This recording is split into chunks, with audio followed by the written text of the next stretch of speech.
Follow the money. That's what I always say. You always follow the money. Yeah. This is Follow the Money with Mitch Moss and Pauly Howard on VSiN. Here we go. It is Follow the Money on VSiN, the Sports Betting Network. Mitch Moss, Pauly Howard with you live in downtown Las Vegas from the Circa Resort and Casino. Action-packed 3-hour program coming up today among our guests. Nick Bogdanovich on the program, longtime Las Vegas odds maker in 30 minutes. College basketball, great card tonight. Max Hoffmeyer is going to join the program. Best bets there, Paul Stone. Best bets in college football, Derek Stevens. A contest update here at Circa with his weekly Tuesday spot. We will get into the big news today in the NBA, our best bets as well, Pauly. We have the Pizzeria and Do You Concur coming up a little bit later on, so we are loaded. Last night was a mess, man. A messy Monday night game. Both coaching stabs near the end, and I would say one of them threw out. Oh, boy, what were we watching at the end of that contest, specifically at Lambeau Field? But Philadelphia now getting right with this defense. Jalen Phillips comes over at the trade deadline from Miami, makes an immediate impact on that game last night. They're cooking now on that side of the ball. Still have many questions, obviously, with the offense. But the fraudulent Green Bay Packers go down last night. You know, I thought Love nailed it, too, after the game, how they've let the defense down time and time again. You lose 10-7, 16-13, and 13-10. It's unacceptable. And so with the weapons that they have and the defense balls out and plays like that, and you can't cash in, and again, they're trotting out an injured kicker. So explain that one to me, where McManus now, and oh, by the way, the whole end of that game, pure shenanigans, where there's a timeout called, but yet the referees allowed him to go through with a practice kick. And that's why LaFleur said, hold on a second here, made the right move. Let's try to pick up. He can't make it from 64, so let's try to pick up a couple of more yards here by going shotgun, quick pass sidelines. If we pick up a couple more, maybe he can make it. But then again, the question is, why? Where's the school teacher who has made a 61-yarder this year, and you have this guy out there who can't? He's 3 of 9 outside the red zone. Yeah, right. And he actually got worse, too. The first one was close. The second one wasn't even near the zip code. That was from near Eau Claire, how bad that was. And never should have come down to that as well. I don't know what Sirianni is doing. That's baffling. You just punt, pin them, and then the ball game's over. The clock is your friend. Green Bay's playing you and the clock in that situation. How do you go for it? I cannot believe he did that. And that you gave them a chance. And they we almost were looking at overtime. But I didn't even look at what no touchdown first half was. A scoreless quarter comes in, no problem. That got as low as 12.5 in play, I saw, with the total. So you mentioned it earlier at the top.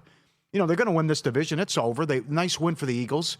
Now they take on the Lions at home. But Barkley has had 90 yards in a game one time. Oh, there's one thing potentially holding this team back. And it's been the same story since week 1. It's the offensive coordinator. The changing of the guard here, right? Yeah, very good. So that's the one problem and the biggest issue that Philadelphia might have, because they're awesome. Again, they figured this out defensively. And it's going to be difficult to beat this team for the rest of the regular season, and then especially if they get the 1 seed, by the way. But the one thing where you can see it if they don't win the NFC again this year, it's going to be the problem there at OC. Yeah. And they just don't get it done on offense. Yeah. What is your problem with him? Is it creativity? Is it? It's a total lack of imagination. Yes. They can't get the key guys involved for the most part on the entire year. They haven't been able to figure out Saquon Barkley at all. Hurts is playing good football, solid football overall. But, I mean, and Green Bay's defense is really good, obviously. And to your point, they're 5-3-1 on the year. They have allowed 16 or fewer points in all 3 of those losses. They are 1-3 when giving up 16 or fewer points. Most such losses since 1978. So the defense played really well again last night. But again, this is a great tweet from Scott Kashmir. Peyton Manning was 89-0 when his team allowed fewer than 17 points in a game that he finished. That goes back to February of 2016. Jordan Love lost his 3rd game this year when the team did not allow more than 16 points. Yep. So if I think that there are problems with the Philadelphia offense, then what do you think I have to say about Green Bay's team overall? And specifically that, you know what? I don't think this is an overreaction. I want to see a little Malik Willis at quarterback. What, gadget stuff? I want to remember last year when Love got hurt right away, LaFleur actually had to go back and figure out a way to win games, and they did. Not that he's going to set the world on fire. They made a colossal mistake giving Jordan Love $55 million a year. And on that 4th and 1 play, again, the coaching, all of that. 90 seconds left. You have 2 timeouts. You're driving. You need a field goal to tie the game. There's still plenty of time to win the game. The entire defense, you can hear it when you go back and listen to the replay. They are screaming inside zone this way. 8 guys on the defense knew where the ball was going. Yeah. And they rushed to the line. Yeah. He never took it. You got 2 timeouts. It's the biggest play of the game. Yeah. Get it right. Mm-hmm. So, yeah, they're broken, man. I didn't even think of this. But this, if you think this happens and it's still 3-1 that they missed the playoffs, wouldn't you think this guy's job's on the line? Well, he's answering questions today about that. Because there's so much talent offensively, for it to look like that is unacceptable. And the scary thing is, you're right, Philly might get the 1 seed, and they're still broken on offense. That they can't get the ball to A.J. Brown, and they can't get Barkley going, who had 2,000 yards. And he's had, as I said earlier, 1 game. He went off against the Giants. Other than that, his high game was 88 yards. Yeah. How can that be? Right. So it would be scary, though, if they're able to do this and grab. And the only time they really looked good and looked like the Eagles from last year was the second half against the Rams when they were throwing it all over the place and rallied down 19. But you also are correct that they got bailed out, that it's probably going to be Russell Wilson and not Dart on Sunday. But they got a lot of things to fix and do something with the offense. And I don't know if there's enough time because they are getting worse by the week. And some of these losses, where's the team that, I know it's a horrible defense, but where's the team that dropped 40 on the Cowboys? Where's the team that was moving the ball against Washington no problem and looked good against Detroit? I mean, again, I'd like to see some rhythm and tempo here and do more. And a lot of it goes on Love, too. But let's take some shots down the field and let's go more up-tempo and stop with this slow offense. Yeah, I think those games against Detroit and Washington, that's a galaxy far, far away at this point. Again, to reiterate here, 1-3 straight up in ATS in games when the defense allowed below 17 points. The rest of the NFL is 61-5 straight up, 59-7 ATS. Here's Matt LaFleur today, asked about if he's on the hot seat. I understand you guys are 5-3-1, still have a playoff spot right now, and you're going to say you're always coaching for your job, but you don't have a long-term extension. With the way things have gone this season, do you think you're coaching for your job? I'm not. I'll leave that for everybody else to decide. I'll just focus on the day-to-day and trying to do. I feel like you're always coaching for everything in this league. That's just my mindset. It's always been that way. You can't ever exhale. You got to always be pushing, and that's just my mindset. So, and that will be my mindset until they tell me not to coach anymore. Would it be a mistake if they let him go at the end of the year if they miss the playoffs? Not if the offense looks like this. No. Did they make a mistake by giving Jordan Love $55 million? Yes, they did. Yes, they did. And we thought that right away. Yes. I tell you what, if somehow Dart plays this weekend, I will bomb Packers 3-1 to miss the playoffs. Look at this schedule. Okay. Because I think they're losing the game to the Giants if Dart plays. Okay. With Russell Wilson, then all bets are off. Then they get the Vikings, losable game. At the Lions, Bears at home, at Broncos, at Bears, Ravens, Vikings. They might lose out. I don't know. That's a very difficult schedule moving forward here. I know losing out, that's a little tongue-in-cheek and being super aggressive, but I know this, again, right now the Niners on the outside of the playoffs, and they're 6-4. Mm-hmm. The Bears are 6-3. I don't know if they can squeeze 10 games out of their schedule because it's actually more difficult than Green Bay's. And they play one another late in the season, which is wild. Yeah, and you're calling for a Bears loss this weekend too. Yeah. The luck runs out. But yes, you're wasting a great defense too. That's the thing. Yeah. I mean, you just can't lose games like this. And you're worried about I hope there isn't bickering or fighting in the locker room too about pointing fingers because it's your whole. You could come back and say what happened in the Dallas game, but you can't lose to Cleveland, Carolina, and the Eagles like this when the defense plays like that. And 2 of the games are at home. Yep. It can't happen. What happened? I mean, when Favre was the quarterback and Rodgers was the quarterback, you didn't go there and didn't blow home games. And certainly they could score and do what they want offensively. But the other thing that would come back to haunt him is the issues in the playoffs and some of the bizarre decision-making and what he did against Tampa, how they blew it against the 49ers, how they lost last year against Philadelphia, and you haven't had success in the playoffs. No, you're spot on. Yep. How about this for an oddity to the week? So week 10 started with a 10-7 game, Denver over the Raiders. It wrapped up last night with a 10-7 game, Philadelphia over Green Bay. And at the same time, Sunday afternoon, we had 2 games finish 44-22. Yeah, right. Good call. How bizarre is that? That's right. Yeah. That is strange. Yeah, other news today, Travis Hunter out for the year. Yep. The injuries to the rookies, there's no end in sight. No. It's one guy after another. The Dart injury now on Sunday. Couple that with Scadaboo. You've had Schlesinger get hurt. He came back for the Browns. Omarion Hampton's been out for a long time for the Chargers. Hunter now is out for the year. I mean, they're dropping like flies, man. Right.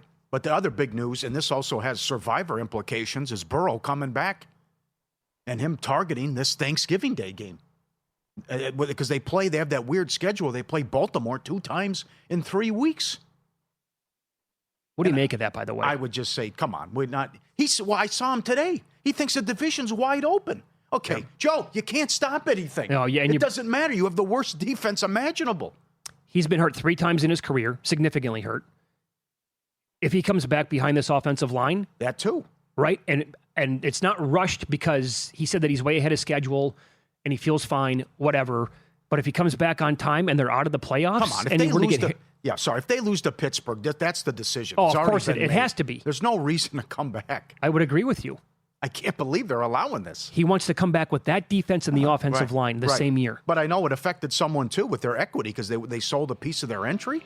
This Burrow business cost him because he was saving the Ravens for Thanksgiving night. Yeah. And now it's suddenly, it's a different ball game if he plays, though. Yep. Huge news today in the NBA. The Mavericks fired GM Nico Harrison.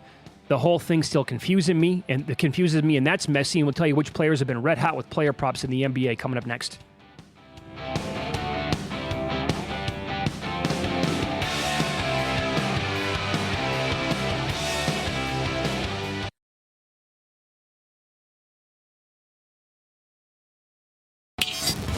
This is Follow the Money on VSiN. We will get to player props and tell you who's been red hot with their props in the NBA coming up in a few minutes. The big breaking news today, Pauly, in the association is that the Dallas Mavericks decided today was the day that they had to fire Nico Harrison, the GM, the guy who was, quote, responsible for shipping off Luka Doncic to the Lakers in exchange for Anthony Davis and some other parts as well. Can you explain this one to me?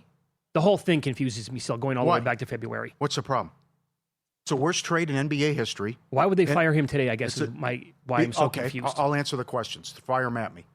Yeah. Because he promised they're going to win now, and they have a 3 to 4 year championship window. They have the second worst record in the West. They're awful on offense. It is also a home court disadvantage. They are playing last night in the fourth quarter, up 1. They're at the free throw line, and the fans are chanting, "Fire Nico, fire Nico." If this is where the fans, you make a difference. And I would tell the same fans in that city to then go after Jerry Jones and just say, I'm not going to games. Because they did this.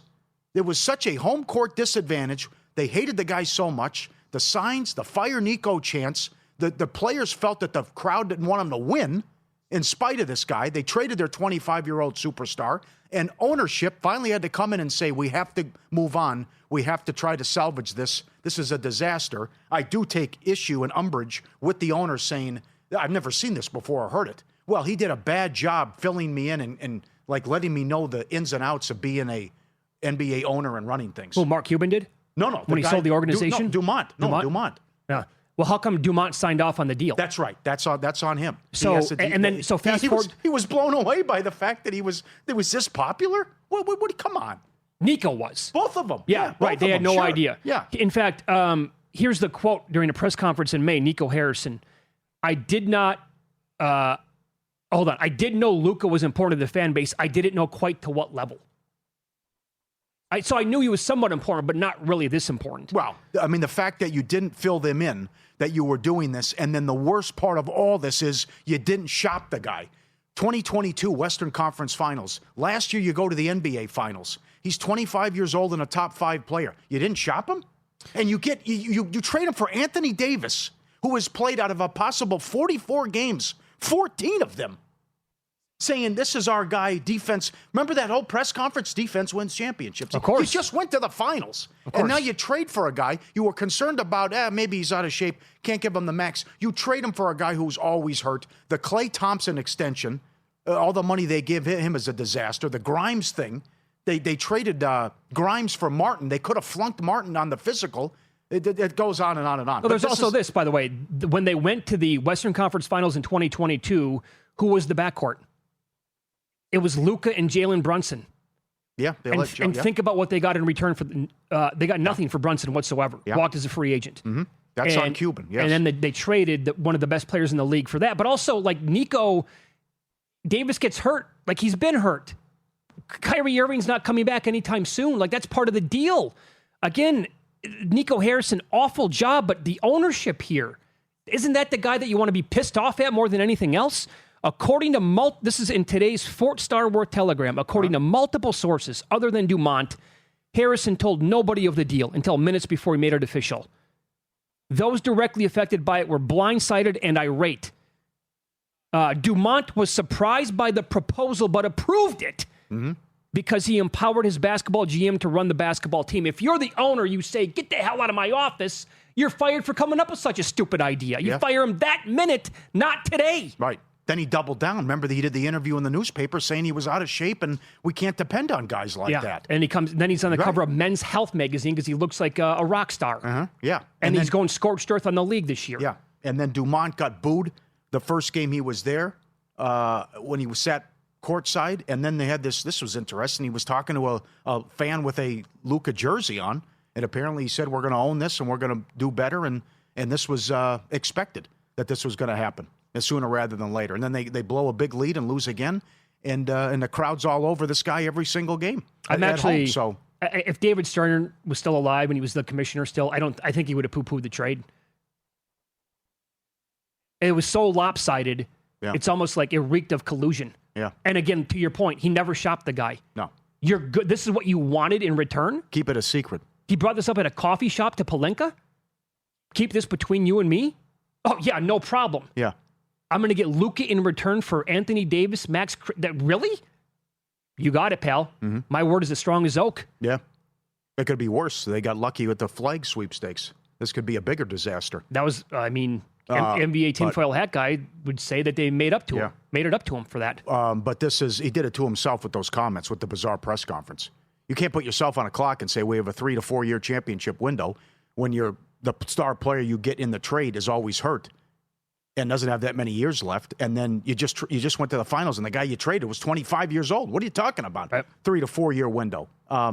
So now the only thing they have to trade Anthony Davis. They have to. And it looks like maybe they can buy out Klay Thompson and maybe he's going somewhere. He's been a disaster this year and benched, but you can't defend that contract that they gave him as well. But the only thing they can do is trade AD and try to get some pieces and picks for him. You know what's going to be hilarious is that when they do that and ship AD out of town and they get pennies on the dollar and people put together the exact package they got in return for Luka Doncic, it's going to be even higher comedy because they're going to get absolutely nothing close to Luka in return. I can't even imagine what Anthony Davis would fetch on the open market right now. Yeah. Is it worse than the Deshaun Watson trade / deal or the Herschel Walker trade? It's in the conversation. I know that. Yes, it is. All right.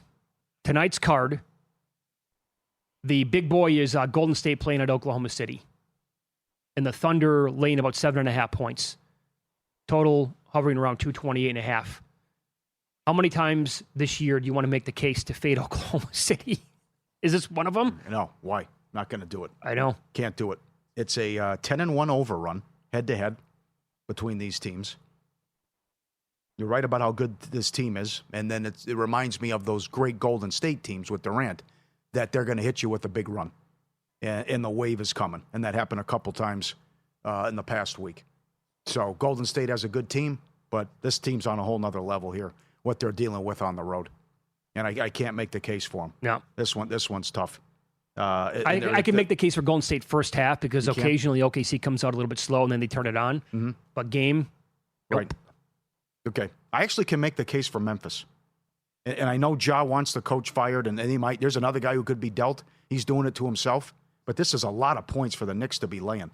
And the road team is on 11-2. The Dog is on a 11-2 ATS run here. Makinen's got it today in the numbers. 6 straight games between the Knicks and Grizzlies have gone over. That's up to 10 now. So that's the Knicks can score, but that's a lot of points too. And the thing you got to look at, though, is these crazy props. Jaren Jackson, 10-1 underrun, points, rebounds, and assists. That keeps coming in. And that's up there today at VSiN.com. about, Check it out every game. Yep. How about Jock Landale, 8-3 over his prop on the year when it's 9.5, 9-2 for the full season. Ja Morant, 8-2 under player points prop on the entire year. But here's your big boy with 3-point props. Now this one's gotten out of control with the juice, but Mikal Bridges is 8-1 over 1.5 made threes, and he has cashed 8 consecutive games now. There you go. For the Knicks. 1.5 last check was almost like 190 though to the over here. Yeah. That's the other thing in this Boston game. Embiid is out. This is your big doubleheader on Peacock. The Celtics are now favored in Philadelphia. Pritchard and White, 9-2 to the under on their threes. And Maxey, 9-1 over. Points, rebounds, and assists. Yep. He is doing a great job every game for Philadelphia. The Oubre thing has cooled off a little bit. But I just don't know what to make of the Celtics team. Well, here's what I did based on all the news that we got earlier today. So on the season, Oubre 8-2 over 13.5 points. I mentioned 13.5 because that was the opening number sitting there before the Embiid news. Also, 8-2 over 1.5 made threes, which was just a little bit more than even money earlier today. Oubre's also 9-1 over 20.5 PRA. So I did the podcast today, Pod of the Futures with JVT. We talked almost all NFL awards for an hour. Good episode out today, available right now again, called Pod of the Futures. So I'm looking at it. I'm like, I'll bet this after the podcast. The Embiid news broke, and Oubre's numbers obviously went up. So I did for a smaller bet, like a half a unit, I did a same game parlay with him. I played over 1.5 made threes and 12 plus points at minus 116. So I don't want to chase when I went to like 15.5 with the points, and it was like minus 140. How about the other game? This goes at 11 o'clock East Coast time, Denver and Sac. You are right, though, how about good this Denver team is. Cam Johnson's been awful. Yep. And they still have a good record and laying 8.5 here against Sac, and Sac doesn't play any defense. 8-2 overrun last 10 between these teams. The props again. Cam 8-1 under his points on the season, 9-0 under points, rebounds, and assists. This is seen as a great move to help out Joe. He's been terrible. Right. Denver 9-0 ATS in the first quarter, by the way. Oh, excellent. There's a big boy. Longtime Las Vegas odds maker Nick Bogdanovich on the program coming up next. Alabama laying 6 to Oklahoma this week. Georgia 6.5 to Texas. Which of those two road dogs will have the most bite?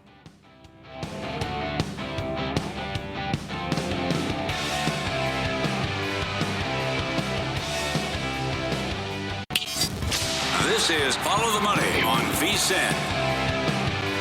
Thanks for checking in today. It is Follow the Money on VSiN, the Sports Betting Network. We're live in Vegas, Circuit Resort and Casino. Right now we go out to the Progressive Guest Line. Longtime friend of the show, Las Vegas odds maker Nick Bogdanovich, now with Boomer Sportsbook here in Las Vegas and the state of Nevada, joins the program. Hey, Nick, how you been? I'm doing great, fellas. How about yourself? Doing really well. Let's begin with this. 2 huge matchups this weekend in the SEC. Both numbers pretty much the same. Alabama laying 6 at home to Oklahoma. Georgia, 6.5 at home to Texas. Which road dog here between these two do you think is most live come Saturday? You know, really, it's a coin toss. It's really the exact game. The two road teams have the better defenses, but can their quarterbacks play a clean game? Can Mateer and Arch play good? I mean, if Mateer and Arch play a halfway decent game, they're super, super live. So, but obviously the two best games of the week. I think it really just boils down to quarterback play. If you get a decent effort out of either one of them, I think you're going to cover. All right. By the way, your numbers overall, I'm sure it's razor thin, but which team is the best in the SEC per your power ratings? Yeah, that's a good question. I got Alabama and Georgia like dead close. So those two are real close. Do you have Ohio State, then a gap, then Indiana, then another gap, or how does it look at the very top? I got Ohio State and then a little bit of a gap. I mean, I don't think they're not beatable. I do think on a given day they can be beaten. But I got Indiana in with the Alabamas and the Georgias of the world. So, but I would absolutely love to see Indiana win it all. That would be my dream come true. Really? Can you expand on that? Yeah. How so? Not because I have a future, just because I have Indiana in the last 20 years is 700. I mean, the doormat of all doormats. Yep. And you to overcome the structure of college football is impossible. You're talking about decades and decades of five-star recruit after five-star recruit, and being able to pay every single assistant coach millions and millions of dollars in the facilities. The head starts that the Ohio States and the Alabama and the Georgias have is enormous. And for a team to Indiana even catch up or get a sniff is almost impossible. So I'd like to see the Herculean task completed. That's a great answer. And I know there's parity now and the talent spread out because of NIL, but you have to overcome brand name bias too. And I know it helps you in the Big Ten, but brand name bias is a big thing. I mean, look what's going on with this. And it leads me to the Notre Dame question. I'm going to lose my mind tonight when Notre Dame's probably at number 8 or number 9 in the committee rankings, that they have one good win. But what do you think of the Irish going on the road laying a ton up against Pittsburgh? I like Pittsburgh quite a bit in this game. I love the freshman quarterback. I just like the squad. But I will say this about Notre Dame. The last 3 or 4 weeks, the true professionals have bet Notre Dame really strong. So the professionals got Notre Dame power rated higher than when they come ranked 8th or 9th in that poll. They got them power rated way better than that. That I can tell you. Mm-hmm. Where's Texas Tech then? Where's Texas Tech in your rankings? They're right up there, right there underneath Indiana, Georgia, Alabama. They're real close. I mean, Morton's just got to stay healthy and play better. Their defense is out of this world. Their coaching is out of this world. But yeah, Texas Tech has definitely got a puncher's chance. Good point. If they didn't kick all those field goals, that would have been out of control. That score that was misleading on Saturday.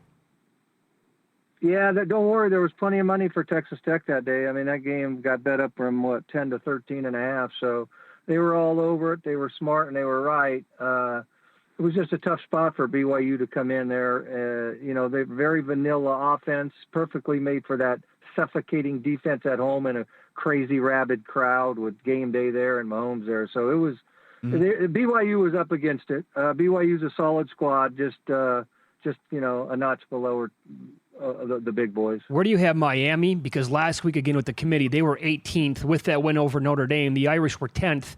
Now, I know the Hurricanes have had a couple of stink bombs here, but there's no way they're the 18th best team in the country. They have to be way higher than that, right? I think so, but I mean, I thought Cristobal could get this team to play better, and they've only regressed, so that's a concern. Obviously, they still got talent, but if it was based on showing Michael Irvin on the sidelines, they'd be national champions 20 times over. Every time on the game, I got to see this guy shown 23 times on the sideline. But yeah, now Miami's good, but I don't think they can win it. Okay, all right. Do you think so? Back to Texas Tech for a second here. In my head, I think they can make it as far as a national title game. I don't know if they can beat Ohio State, but I think they can get there and play with them. Do you think that's a fair comment? I think they can get there for sure. What happens along the way is the playoffs. It becomes a grueling grind. And listen, if teams get nicked up or beat up, things can change real fast. So Texas Tech has the defense to pull this thing off and a quality running game. Those are the two things that always travel. So if they can stay somewhat healthy and maybe Ohio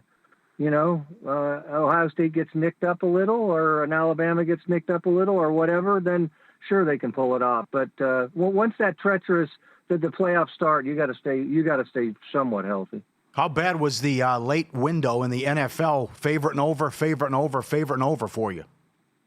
Yeah, I would have liked to have a dime on all 6 sides and a dime 6-teamer. That's for sure. It was the easiest rocking chair situation of all time. Yes, they were settled in the second quarter. They were. It was over.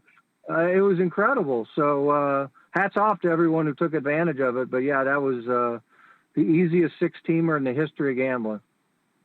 It turned out that, and some of those games are like marquee games on paper, but the best teams there in the NFC, obviously Eagles were not in action, but to have all 3 of those, Nick, at the same time really just shine like that was they turned it into a really bad window of games to actually sit there and watch because they were blowouts basically from the beginning.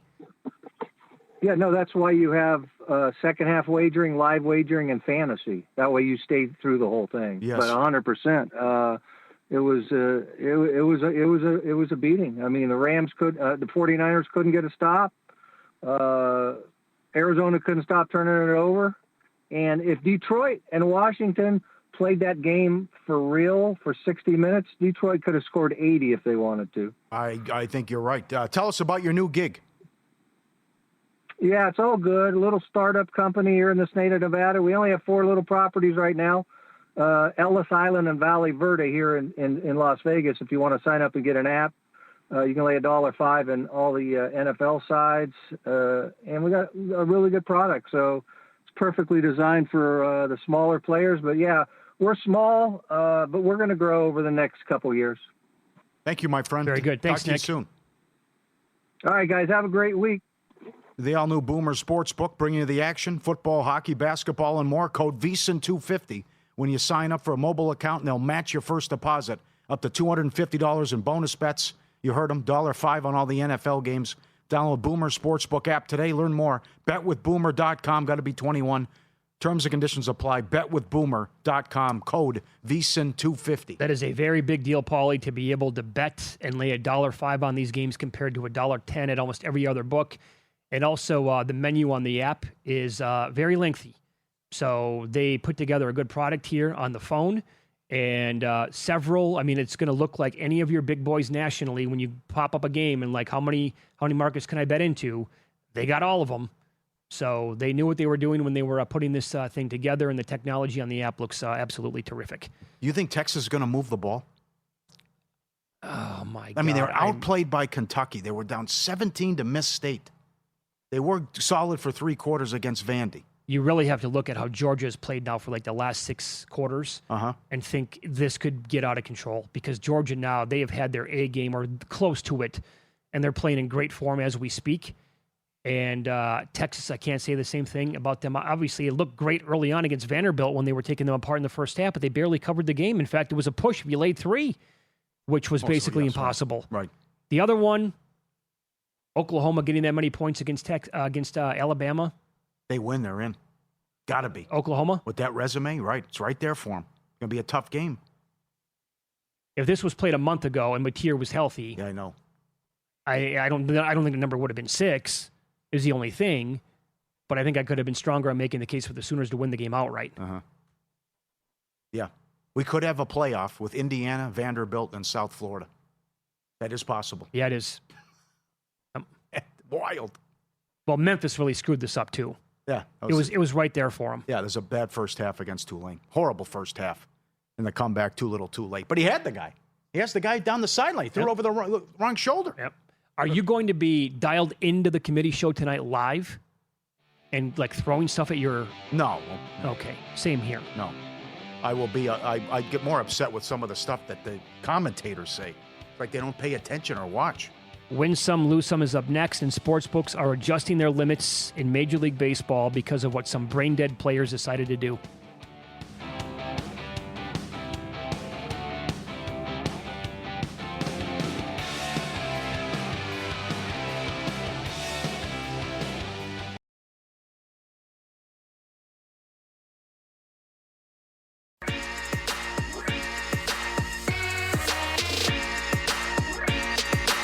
Win Some, Lose Some is sponsored by the Sharp Plays. Were you a winner last night? Wow, winning. Or was it a rough one? Well, they can't all be winners, can they? Loser! You're a loser! Pauly Howard recaps the night in sports betting in Win Some, Lose Some. I didn't expect that. 3-0 at the end of the third quarter. A scoreless half. And as Mitch said, we started 10-7 through the week and ended 10-7. Smith first touchdown, 13-1. Scoreless quarter plus 265. Alt under 27.5 plus 260. And again, the in-play got as low as 12.5 today. I can't believe that. It needs to be mentioned every single Monday and Thursday on VSiN Primetime, the consideration of betting no touchdown first half. Right. That was 150-1 no touchdown for the game. Right. Maybe even higher at some spots last night. Yeah. If you can find no touchdown in the first half, it's going to be a great number. Eagles plus 2.5 down to pick. Heat money line plus 240. The alley-oop dunk at the buzzer. I think the first time in 25 years that happened. What a finish. Mitchell hit a 3 to tie it. That's right. Spoelstra incredible, and the over 243 up to 248. Heat win again and exercise some of the demons after getting humiliated last year and swept in the first round. Spurs 1.5 up to 5. What a game for Wembanyama. He's now down to 6-1 MVP. He was 10-1 during the game. He's 7-5, 7-6. People are calling him 7-7 last night. Whatever. He's doing a crossover at the top of the key in a tie game. Yeah. By the way, in a game that he can't miss, you might want to buckle up the defense here a little bit on the guy. Mm-hmm. Bringing the ball up the floor, everything. He can do it all. It's incredible. Subscribe, be part of the team. VSiN.com, our radio and podcast friends. You always want to see these tweets and videos at Pauly Does Vegas on Instagram. Send them in. We'll put you on. The differences between a French bulldog and an English bulldog. The big fella just sitting in the corner, wants to hang out and chill, and this guy's got the zoomies, and he wants to play. Jumping on the furniture, the couch, coming back, yelling in his face, trying to get him to go. Come on. It's like giving him a pep talk. Come on, let's play. What's wrong with you? Zoomies runs up, gets in his face, and the guy just doesn't want to be bothered. Just leave me alone, right? Nobody's here. It's our time to shine. Yeah, I know. Look at him, running around. Coffee table, sofa, jumping circles, getting in the guy's face, yapping at him. Nothing. Yeah, can't shake him, right? Like DiMaggio with the donuts. Can't fluster the guy. Unbelievable. You got the volume up on this? Mitch sent this in. This is excellent. Growling at his own hiccups.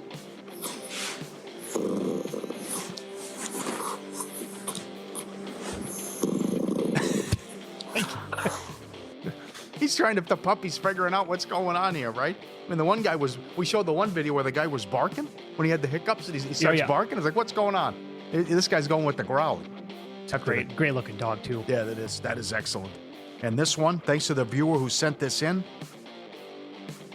you were playing this the other day, super double times, dealt 4 to the Royal, or no, got 3 to the Royal, and then it spins 3 times, and he gets the Royal for $12,000. Great job. He sent that in. Yeah, I was playing super happy. I've rarely played this game in my life. I was dealt. It's easy to find. 4 4s and a kicker. But I never got the super happy times. That is outrageous. That is supposed to lock up and spin on you. You're supposed to get that. I'm not saying 20, but that's supposed to spin for you when you get dealt something like that. One lose some. Did you see Cade Cunningham? Oh, my God. He took the most shots in a game since Rick Barry in 1967. He 31 misses. Barry was 17 of 50 in that game. Cunningham took 46 shots. Most misses since 1967. Think about this. He was 14 of 45 from the floor, and he shot 18 free throws as well. Oh, man. And he got the win, but he was jacking from get-go. Oh, absolutely. He took shots over. after the first quarter. I know. And a bad beat. You texted me this immediately. Charlotte plus 8.5 and under 230.5. This doesn't happen in the NBA. They fouled twice in the last 9 seconds. And they fouled down 8 with 3 seconds left. Yes. It's unheard of. I mean, the foul down 6 with 9 seconds that doesn't happen in the NBA. No. And then to do it down 3 seconds down 8, and it puts it over, and the Lakers get the money as a result. Yeah, they fouled twice in the final 7 seconds of the game. Come on. For the line move, Sharp Play's already there. They don't just follow the market, they help move it. You're not going to outsmart billion-dollar books or full-time Sharps on your own with the Sharp Plays. You don't have to. Powered by advanced AI and plugged into trusted insider sources. They deliver the edge serious bettors use every day. Free reports, alerts, market-moving insights straight to your inbox or X feed. Documented results, public logs, transparent receipts. Trusted by pros and watched by the book. SharpPlays.com. Let me give you this regarding Cleveland Guardians. A starter and obviously a closer, Luis Ortiz and Emmanuel Clase, David Purdom, great write-up at ESPN.com. Prominent U.S. sportsbooks are establishing a nationwide $200 betting limit on baseball wagers centered on individual pitches, and prohibiting such bets from being included in parlays in an attempt to decrease the incentive for manipulation. According to Major League Baseball, they announced this yesterday. Baseball has had discussions with its authorized sportsbook partners about potential changes to betting menus and limits since the summer. After this came out, obviously, with Class A and Ortiz involved in a couple of games back in June. Over the weekend, federal prosecutors unsealed an indictment that charged Ortiz and Class A for their alleged roles in a gambling scheme centered on whether individual pitches would be balls or strikes, as well as the over-under on the velocity of some pitches. Here's your big boy. According to the indictment, gamblers won approximately $450,000 on bets on individual pitches during this alleged scheme. It wasn't here, though. No. Yes. Right. It was not in Nevada. Right. This is in their, it says their home country. Class A invited a bettor to a game against the Red Sox in April and spoke with him by phone just before taking the mound. 4 minutes later, the bettor and his associates won $11,000 on a wager that he would toss a certain pitch slower than 97 miles per hour. Class A makes $4.5 million this year. He's in the fourth season of a $20 million 5-year contract. He was probably going to make $50 million in his career. And it's like, some of these guys bring it up. Ortiz joins the party. He's 26. He's arrested at Boston Logan International Airport. And then it was this year where finally Class A said, hey, cut me in on some of this and what he was doing. And again, it just looks terrible when you saw those videos where these pitches aren't even close. They won their bets every time but one. Pa has swung at one of them in the dirt. Oh, yeah, sure. That lost. I mean, it wasn't even close, and it just, for whatever reason, he swung. But it's like they won't even make it look good, where you're like, wait a second. This pitch, he comes in the first pitch of an inning, and he bounces it. No, it was Mariah Carey throwing out the first pitch. Yeah. That's what it looked like. And so the acting jobs here by both gentlemen, absolutely horrific. Yeah. But I do not want to hear again where right away it came up, and this was, I think, back to the NBA props as well from a few weeks back, about how the sports books were not the victim. Again, why are you allowing, and I know what the answer is going to be here, these are VIP customers. Yeah, but they're losing customers, and you're letting them get down whatever they want. So you knew that these people would burn money, and they have been doing it since you legalized betting with your books, right? And so they're like, okay, this guy's an absolute sieve, and he'll give away as much money as possible here. He's got countless funds, endless funds, and we'll take as much of that as possible. So, yeah, he can get to win $450,000 on first pitch being a ball or a strike. You are part of the problem with this. You're not the answer or the solution. No way, no how should anybody be allowed to get down that much money on something like that. That's the only way something like this was fixed. And now they come out and they have to say limits are $200. The limit should have been around $200 in the first place. Yes. Unacceptable job there by sportsbooks who got burned by this. Like the college basketball bettors who were betting $70,000 on the first half on like extra games. Right. And the Porter stuff. Yeah, sure. Yeah, and the right. Porter stuff. Exactly right. Absolutely. All unders. Oh, it doesn't matter. This guy, he's down $2.5 million. He wants to win $200,000. A Porter not playing in game. Sure, we'll give it to him. Why not? And I also shared the story briefly yesterday about how some sports books are reacting now. As a friend of mine had $500 on Davis Mills anytime touchdown, and he went up to the window to cash it, and they wanted his address and what he did for a living. And he said, why? And the response was because of the NBA props thing. His comeback was, do you think I called the Jacksonville defensive coordinator? And said, well, I'm betting a positive here. I'm not betting an under. I was betting on the guy to score a touchdown. I don't say, well, sorry, NBA props. Yeah. And he's like, just give it to me and pay me. Okay. And didn't he say at some point, like, because he gambles there quite a bit. Right. He's like, you already have my name in the system. That's right. You already know who I am. I come here all the time. I gamble here all the time. And now because of this, what do you mean? What do I do for a living? Do you have to answer that? It was interesting that the other supervisor said, no, you don't have to do this. And it was weird as he's telling me the story. But I couldn't believe it. All right, we have some really good games coming up tonight in college basketball. We will discuss the marquee matchups from a betting perspective, thoughts or bets on Kentucky, Louisville, Texas Tech, Illinois, and Gonzaga, Creighton here on Follow the Money. It's VSiN, the Sports Betting Network.